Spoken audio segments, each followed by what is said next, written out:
এটি ছিল পৃথিবীর সবচেয়ে বিপজ্জনক সমুদ্র এলাকা। তিনজন সেখানে পৌঁছানো মাত্রই দেখল অসংখ্য হাঙর তাদের দিকে ধেয়ে আসছে। পার্সি তৎক্ষণাৎ একটি বৈঠা ধরল এবং সর্বশক্তি দিয়ে নৌকা চালাতে শুরু করল। কিন্তু শীঘ্রই তারা বুঝতে পারল যে পানিতে ভাসমান ধারালো জিনিসগুলো হাঙরের পাখনা নয়, বরং কোনো বিশাল সামুদ্রিক জীবের দাঁত।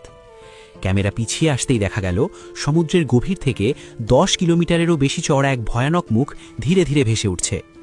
তখনই তারা বুঝতে পারল যে এই সেই রাক্ষস ক্যারিবোরিস, সামুদ্রিক দানবদের সাগরের রক্ষক।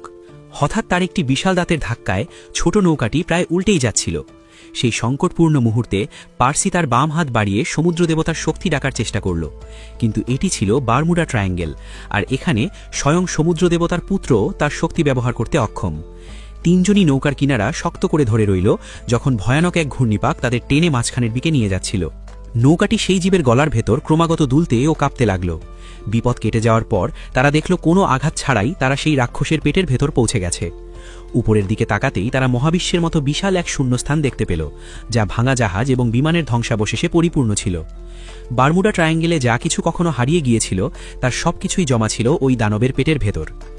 আশ্চর্যের ব্যাপার হলো সেখানে তারা তাদের এক বন্ধুকেও খুঁজে পেল, যুদ্ধের দেবতা এরিসের মেয়ে। এমনকি তার বিশাল যুদ্ধজাহাজটিও সেই রাক্ষসের চোয়াল থেকে রক্ষা পায়নি।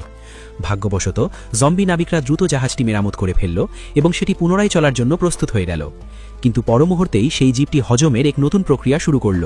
সমস্ত আবর্জনা পেটের এক প্রান্তের দিকে টানতে শুরু করল, যেখানে কাটা ভরা এক বিশাল মুখ পথে আসা সবকিছুকে পিষে ফেলছিল।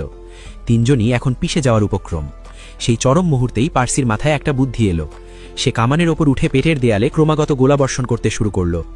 গোলার আঘাতে পেটের দেয়াল ফাটতে শুরু করল এবং সমুদ্রের পানি প্রবল চাপে ভেতরে ঢুকে পড়ল।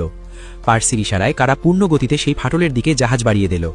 জাহাজটি রাক্ষসের শরীরের ভেতর থেকে বাইরের দিকে ছিটকে বের হলো।